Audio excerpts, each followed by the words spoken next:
Muy buenos días, sean todos y todas bienvenidos y bienvenidas, como siempre, a este es su espacio, Periodismo y Sociedad.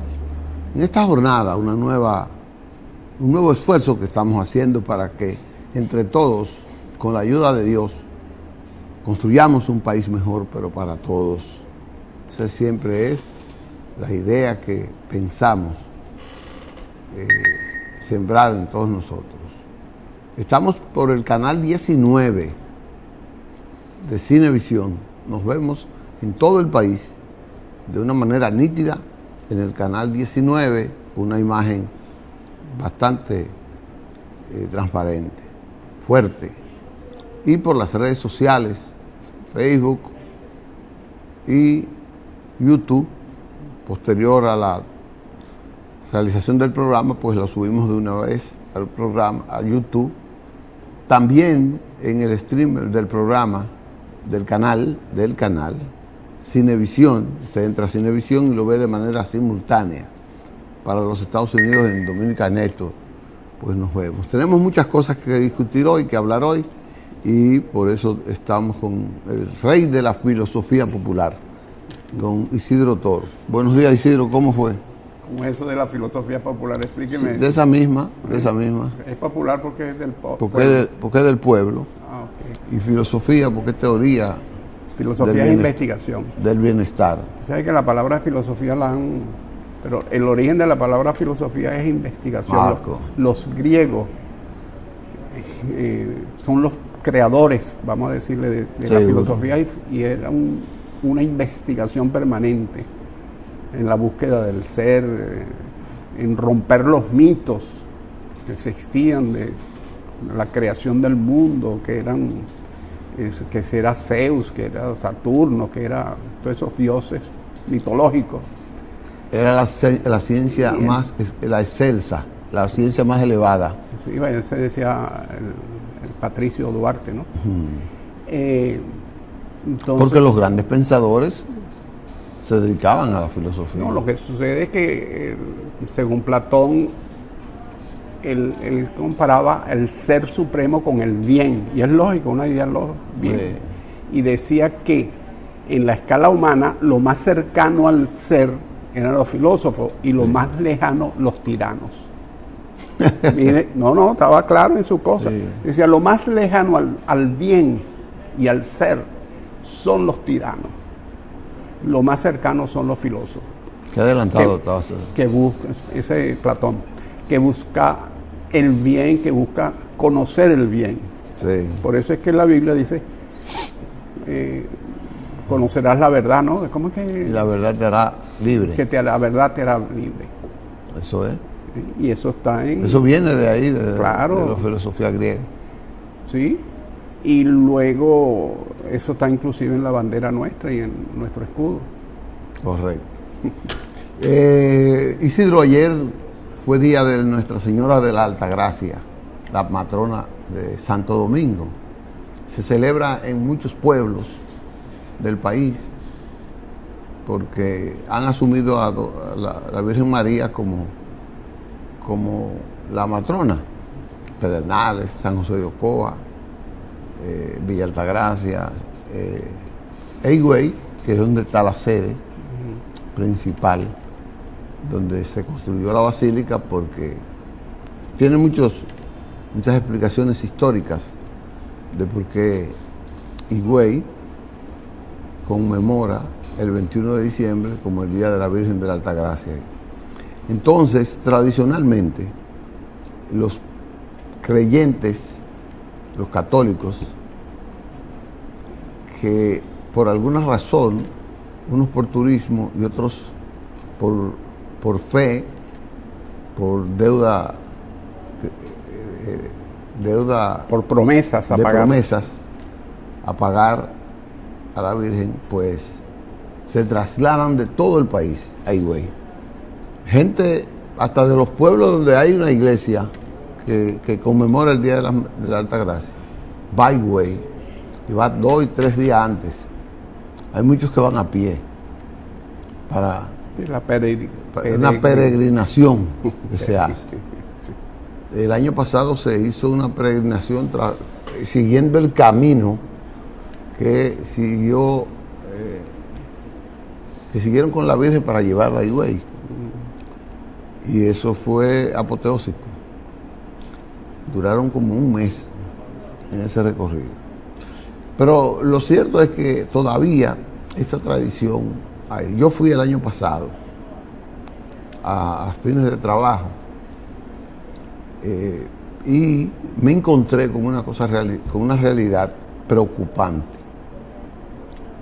La iglesia estaba llena y afuera también estaba llena, toda la parte. Pero yo vi una gran cantidad de extranjeros, de haitianos, en la iglesia. O sea, la mayoría de la gente que yo vi eran haitianos. Los haitianos creen mucho en la Virgen de la Altagracia, mucho. Y hay gente que venía de Haití ahí a pedirle algo o agradecerle algo a la Virgen de la Altagracia. Y a mí qué sé yo, me preocupó, pero no, fue como un llamado a la atención a mí mismo. Nosotros hicimos un programa de allá y resaltamos eso, porque para mí fue una gran sorpresa. Ayer, como todos los años, el presidente de la República estuvo ahí, en este caso Luis Abinader, que ha ido los 4 años que le ha tocado, va. Y entonces estaba una gran parte de su equipo ahí, y no sé lo que Luis le pidió a la Virgen, pero algo le pidió. O no sé si él fue a cumplir una promesa que la Virgen... Bueno, yo creo que va todos los años, ¿no? Sí, pero siempre van y le piden algo. Ah, bueno. Seguro. Usted sabe que esa conexión es individual. Son individuales. Espiritual, no. Son espirituales. No se utiliza hipodón para eso. No, porque son personales, son individuales. Yo no estoy diciendo que Luis lo haga, pero Luis, que es un hombre creyente, porque por eso va.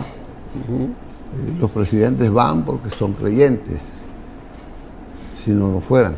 Pero yo pienso que él, con esa carga, y yo me pongo a evaluar los presidentes, con esa carga que ellos tienen, de tantos problemas que tiene un país, y por más que trabajen, siempre la gente entenderá que falta problemas por resolver. Entonces Luis... Pide un milagro, fue a pedir un milagro. No, yo no sé si él le pidió un milagro, pero pedirle a la Virgen, por favor, darle entendimiento a la gente que yo estoy trabajando bien. Él está trabajando bien, lo que sucede es que hay unos cuantos alrededor de él que están trabajando de regular para mal. Bueno, pero que le ilumine entonces a su equipo, pudo haberlo pedido. Ilumíname a mis colaboradores para que trabajen eso. Eso fue un pedido del cura el año pasado. El de este año lo hizo que el mismo Castro Marte, un cura que tiene ya como 3 años siendo el obispo de ahí y el que oficia la misa, y Castro Marte siempre tira una ráfaga. La de ayer fue elogiando a Farideh Raful sobre la política tomada sobre los ruidos y sobre la exclusión de los niños en los centros de bebida. Le exhortó a Farideh a que no baje el pulso, a que no desmaye. A que no desmaye. Y es raro ver un obispo refiriéndose en exclusivo a un ministro. Sí, pero eso es un tema muy social, muy familiar. Porque es transversal. Y es transversal, pero es muy familiar. Es muy familiar. Seguro. También se refirió a mucha exclusión que él dice que todavía tiene la sociedad, que hay que luchar por la inclusión, luchar más a través de la educación y una serie de servicios que nos dan. Pero me gustó la homilía del obispo Castro Marte, que es de mi simpatía, que es un obispo que yo desde que estaba aquí en la Universidad Católica Santo Domingo. Sí. Le estoy observando y me está agradando siempre. Sus sermones siempre van como dando lo que nosotros siempre perseguimos, mejorar las cosas. Él es muy urticante con problemas y con sectores. Ayer le entró a los empresarios y les dijo, tienen que ser tolerantes, tienen que colaborar, tienen que participar. La sociedad necesita que los problemas se resuelvan entre todos. Eso es como diciéndole, no ataquen a Faride, porque fue en ese contexto que... Es que los problemas estructurales de una sociedad no los resuelve solamente un gobierno. Sí. Tiene que ser, quizás el gobierno y los partidos políticos son la orientación y la guía, pero tienen que participar los líderes de la sociedad, sí. Los líderes empresariales, los líderes religiosos, los líderes deportivos, los líderes de los gremios, líderes de los médicos, abogados, etcétera, ingenieros, etcétera, sí. Los líderes vecinales. Sí, es un tema de conjunto, ¿no? Es muy fácil decir, esto es culpa del gobierno de turno, sino los problemas estructurales son originados por esa sociedad y deben ser atacados por la sociedad. Sí. La culpa del gobierno es que no canaliza las inquietudes en función de, eso es otra cosa, y ahí sí hay que achacarle la culpa al gobierno y a los partidos políticos. Cuando no lo hace. Porque no orienta, no canaliza las inquietudes, las energías en función de resolver los problemas estructurales, sino sí. Pañitos calientes, porque los problemas estructurales usualmente trascienden un gobierno, un periodo constitucional. Nunca, porque son ancestrales. Claro, muchos son de muchos años. Y le colocan paños calientes por el tema electoral. Entonces eso es una irresponsabilidad. Los gobiernos pasan, los partidos políticos quedan. ¿Usted cree? Sí, los partidos desaparecen y algunos partidos políticos, sí, pero la institución de partidos políticos queda. Sí. El sistema. El sistema. Entonces, esos partidos, bajo esa visión, tienen que tener una visión de sociedad y proponérselo a la sociedad. Sí. Y aunque esté en la oposición, fomentar a través de sus diputados, sus regidores, sus alcaldes, los medios de comunicación, su planteamiento de sociedad para resolver problemas estructurales. Pero no lo hacen. Sí. Ese es el punto. Bueno. Entonces, los problemas estructurales se dejan para más luego. Pero la iglesia ha estado en los últimos tiempos en sus pastorales consecutivas refiriéndose a eso, a esos problemas, llamado, claro. A esos problemas y participando. Los reclamos de un cura son parte de esa colaboración de la iglesia. Claro, es un llamado de atención. Un llamado de atención a los gobiernos. Hay muchos gobiernos que dicen contra este cura en broma, este cura, pero no, son porque los curas escuchan a un pueblo que va a la iglesia, escucha a sus feligreses, y ellos no pueden, porque sus feligreses no pueden alzar la voz con el alto sonido que lo hace un cura. Creo que el presidente Jefferson de los Estados Unidos decía con respecto a la prensa, pero mutatis mutandis se puede comparar con esto. Decía, prefiero una prensa indolente, no exigente ante prefiero una prensa necia ante una prensa sumisa. Sí. Indolente. Algo así decía. Así es. Entonces, a que te dicen esto, el otro. Bueno, esos son llamados de atención para que tú busques resolver el Seguro, tema. Y no es personal. Y no se deben los funcionarios, los gobiernos, no lo van a resolver todo lo que la prensa le pide, ni todo lo que la iglesia le pide. Ni todo lo que le pidan es lógico. Es lógico hacerlo. Porque ¿no? a veces no está en las prioridades. No, y hacen unos planteamientos que son absurdos también. Seguro. Porque no conocen la realidad social de su pueblo. No la conocen. Piden por pedir. Es muy fácil colocarse. Pero de todo eso que piden, hay que ver y ver y revisar por qué. ¿Qué coincidencia hay entre el plan del gobierno y lo que pide la iglesia? Claro. Y ahí entonces, siempre la iglesia puede ser puede coadyuvar. Y el gobierno que por lo menos se acerca a las iglesias es un gobierno que consigue fortaleza en la sociedad. Claro. Consigue fortaleza. Porque el liderazgo mayor ante la sociedad no lo tienen los partidos políticos, no lo tienen las Fuerzas Armadas, que es una institución de Estado, de gobierno, lo tiene la iglesia, que es una institución civil, pero que es de todavía la que más arraigo tiene. Porque hay una conexión espiritual. Porque es una conexión espiritual.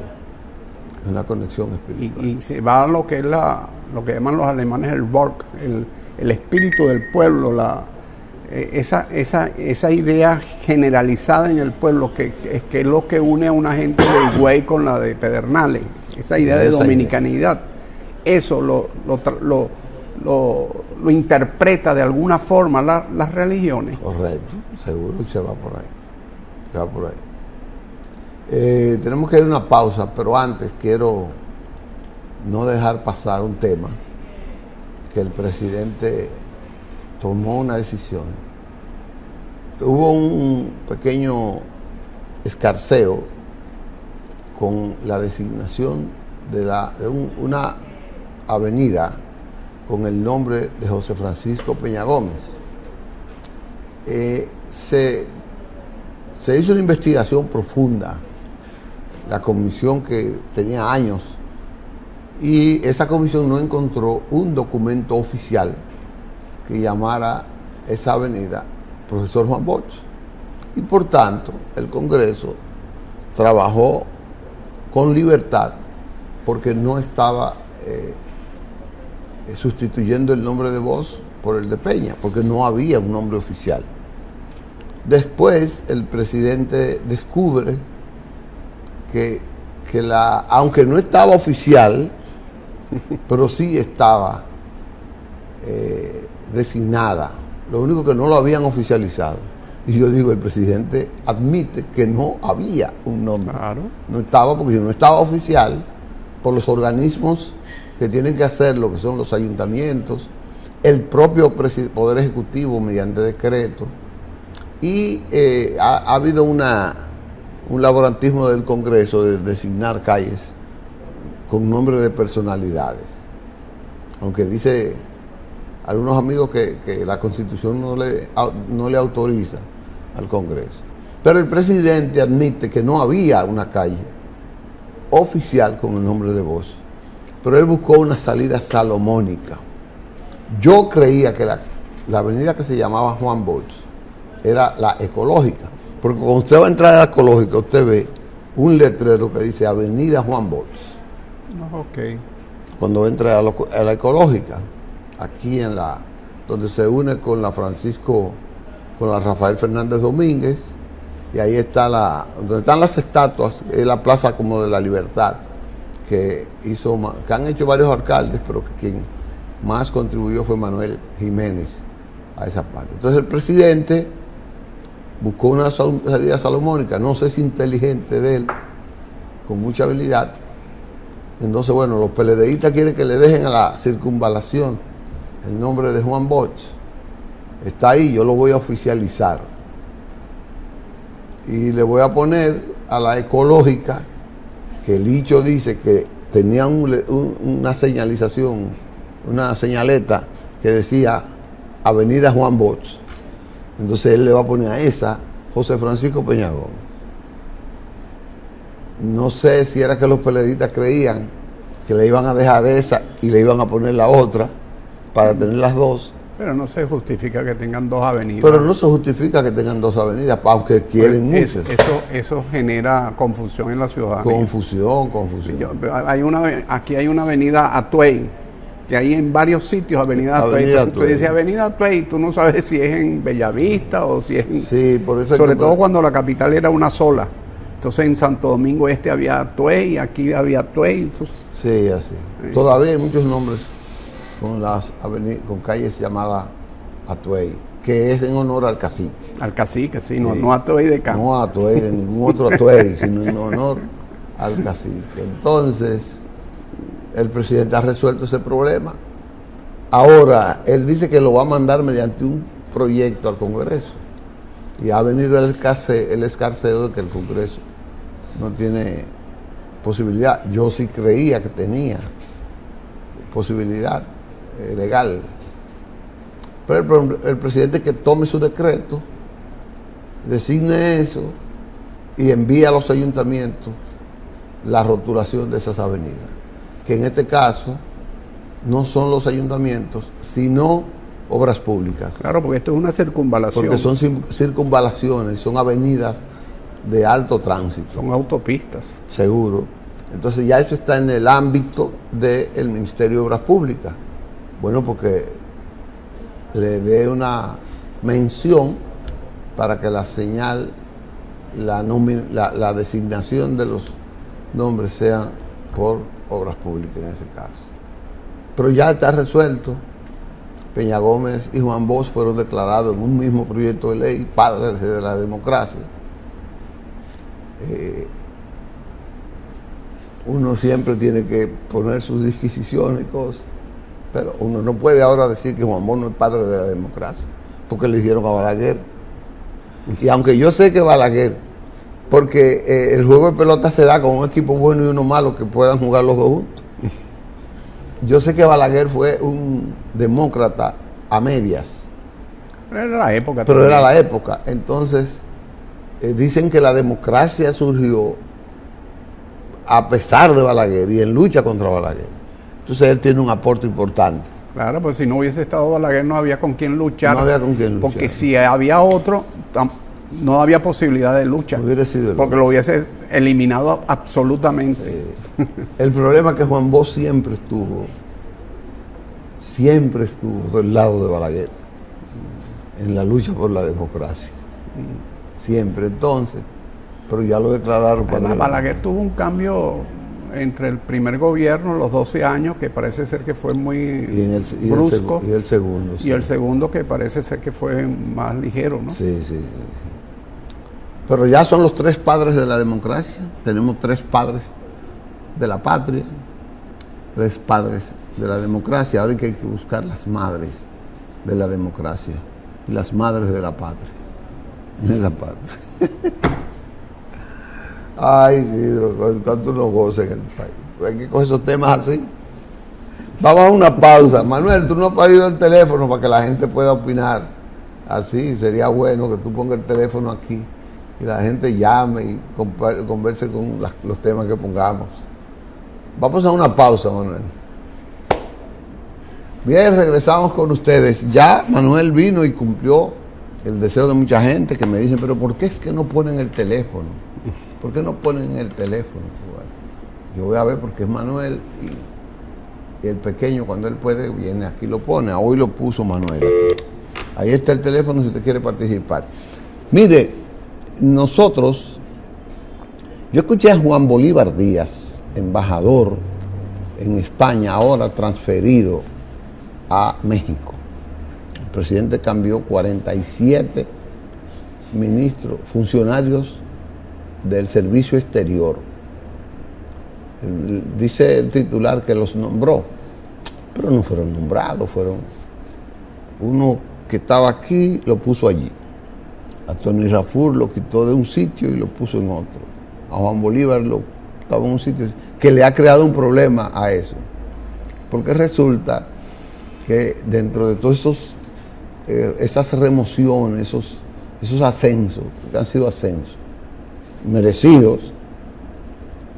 Ahí hay una niña que yo la adoro, la quiero y la felicito, que era encargada de comunicación en Panamá del Departamento de Dominicano en el Exterior. Bueno, pues ahora el presidente la nombró ministra consejera de la embajada. Óyeme, Rosy Urbáez Fernández, cuánto me alegro de tu crecimiento ahí, que ya tiene muchos años, ya vive en Panamá en esa parte. Pero ¿qué resulta? Que el presidente ha creado en la Fuerza del Pueblo un lío. Con eso, sin querer.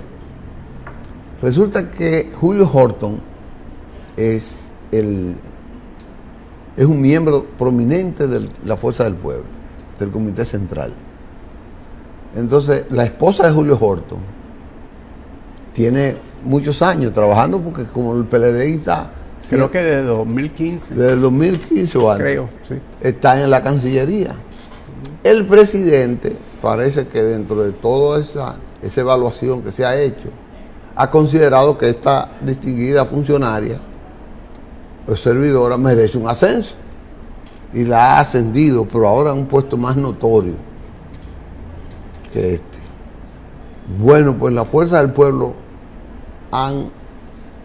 se han soltado los demonios contra Julio Horton, que es un tipo serio, muy leal, porque yo lo conozco, fue diputado, viceministro, un tipo muy afable. Bueno, pues ahí le están diciendo traidor a Julio Horton porque su esposa aceptó un ascenso. Habría que revisar si los disparos son realmente contra el señor Horton o lo están tirando por mal puesto. ¿Por? Mal puesto. Le están disparando a él, pero con la idea de dispararle a otro. Ah. Usted sabe que eso se utiliza mucho en política, las carambolas. No me diga. Yo ataco al Licho porque el Licho representa a Agustín y realmente mi ataque es contra Agustín. No me diga. Sí, y no se olvide que en la Fuerza del Pueblo ha surgido varios precandidatos a secretario general y eso está estableciendo allí una dinámica que ya he escuchado algunas críticas, ¿no? De unos a otros, y no se extrañe que eso esté en ese marco. Digo no se extrañe en el sentido porque yo no tengo información al respecto, porque no tiene sentido una señora que está desde el 2015 sí. en la Cancillería, que pasó los 4 años iniciales del gobierno del presidente Abinader en la Cancillería, que sí. Ahora la critique porque le dan otro cargo. No entiendo. O sea, eso no tiene sentido. Eso no tiene sentido.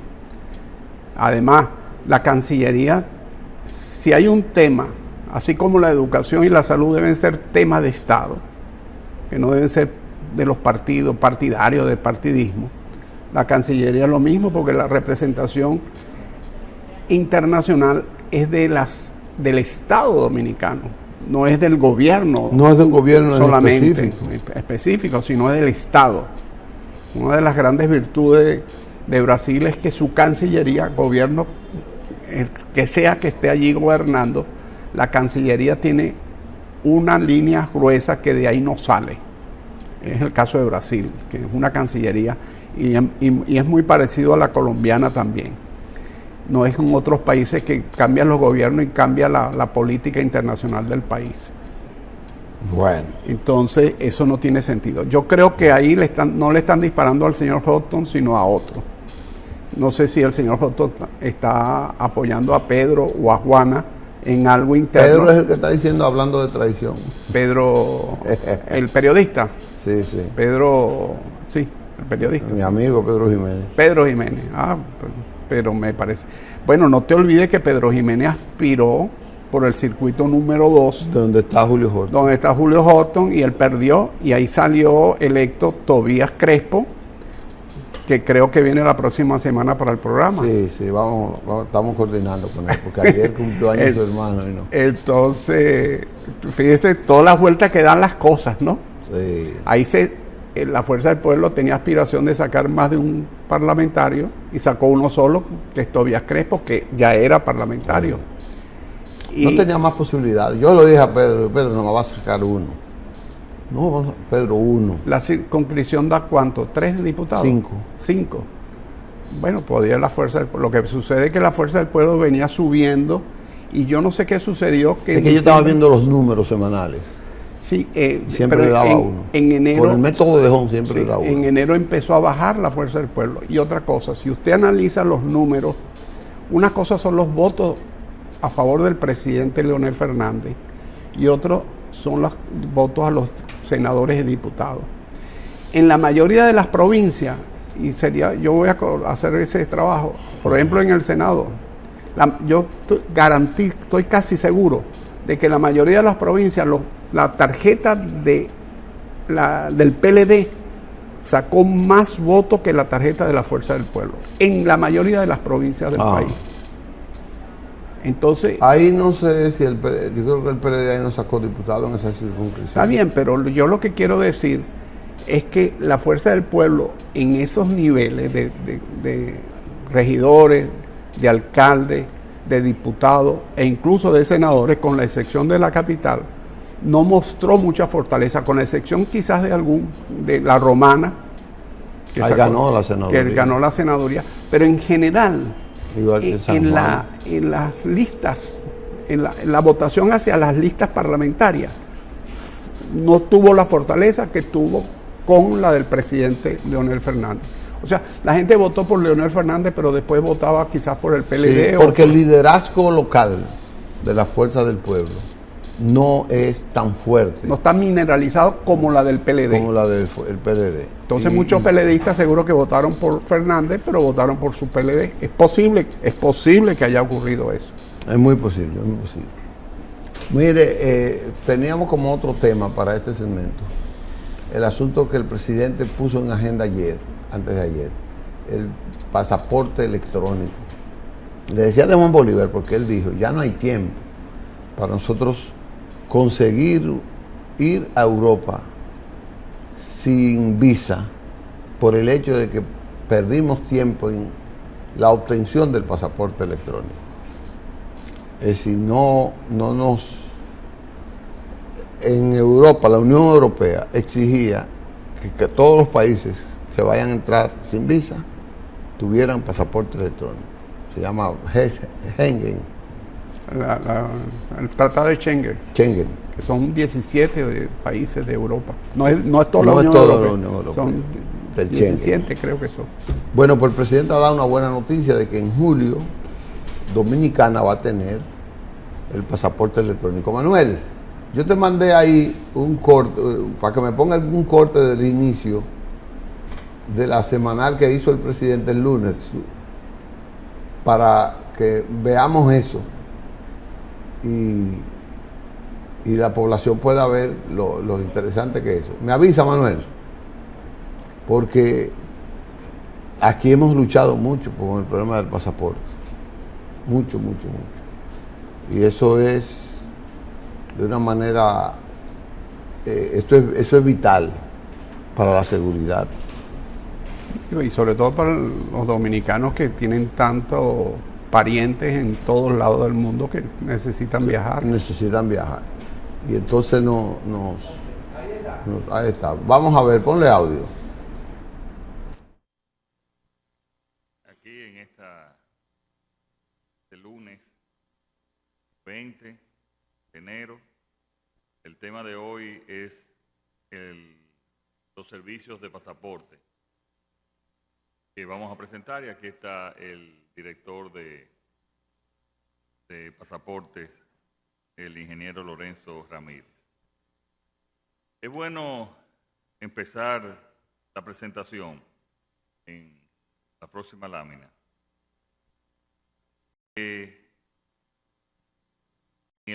Finalizando el año 2024, se tiene un récord de 832.124 libretas emitidas.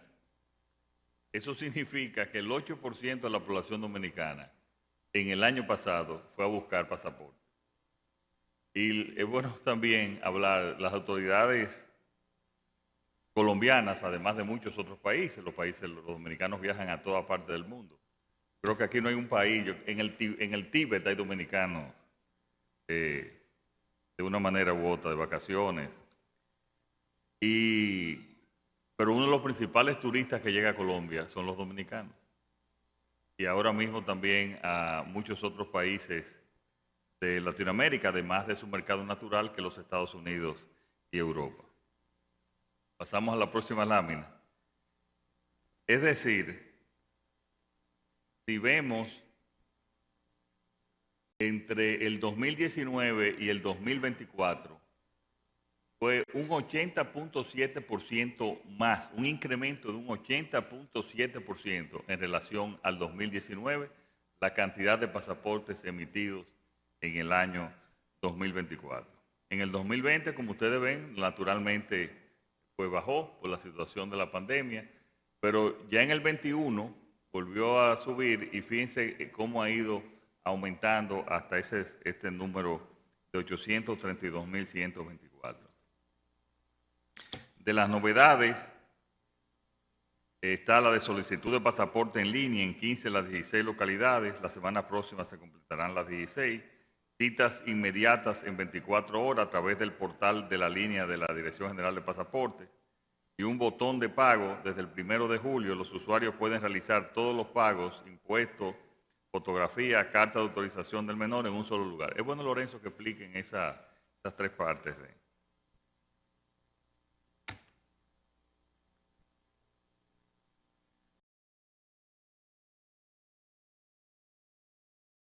Bueno, lo que plantea el presidente ahí es cómo ha crecido la demanda de pasaporte. Y a veces uno no entendía por qué esos tapones y esas dificultades que tenían. Cambiaron 3 directores de pasaporte. 3. Porque había siempre la queja de que había mucho atraso. Que sí. Bueno, el presidente acaba de decir de que el 38% de los dominicanos aumentaron en la solicitud de pasaporte. ¿Por qué? Bueno, ya él le buscó una salida de que es que en todos los países del mundo hay un dominicano, que su familia quisieran irlo a ver. Claro. En esa parte. No, y la situación económica del país se ha mejorado. Seguro. Entonces hay más chelito en la calle y hay más gente que puede viajar. Eso no significa que ha disminuido la pobreza. Que quiere y que puede, porque sino viajar, que ha aumentado el país y hay más gente. Viajar es parte del disfrute de tu trabajo. Viajar es parte. No, y a la gente le gusta viajar. Sí. ¿A usted le gusta viajar? Yo soy poco de viajar y déjeme decirle, si me gusta viajar, me gusta ir a Europa, particularmente a España. Ah, bueno. No soy un poco... Tengo poca diversidad, poca diversificación. Sí. Me gusta Europa en general, pero particularmente España. Seguro. Manuel, vamos a una pausa. Bueno, don Licho, mire, el caso del general se llama Herzi Halevi, comandante del ejército de Israel, de la fuerza de defensa de Israel. Está renunciando a su cargo, pero en la carta de renuncia dice textualmente: reconociendo mi responsabilidad en el fracaso del ejército el 7 de octubre, que fue el caso de que saltaron la cerca activistas de Hamas y se produjo toda esa situación que generó o dio pie a la guerra actual. Entonces le está renunciando. Dice que ha tenido éxito el ejército en su guerra contra Hamas, que renuncia, pero todo igual renuncia por otras causas, pero en su carta renuncia, él reconoce la falla de él como jefe del ejército, que eso no debió haber ocurrido. Seguro. Entonces, él dice que hubo como una filtración. Parece que el ejército tenía una complicidad ahí. Es posible. Algún segmento del ejército. Pero yo quiero poner sobre relieve el carácter, la tesitura de un ministro, un comandante del ejército y de un funcionario público de altísimo rango, sí, de reconocer responsabilidades por algún fracaso. ¿Qué nivel de responsabilidad? ¿Y qué nivel de responsabilidad? Entonces, eso es algo que debe llamar la atención a muchos funcionarios públicos en Hispanoamérica. Correcto. Que eso de reconocer su responsabilidad.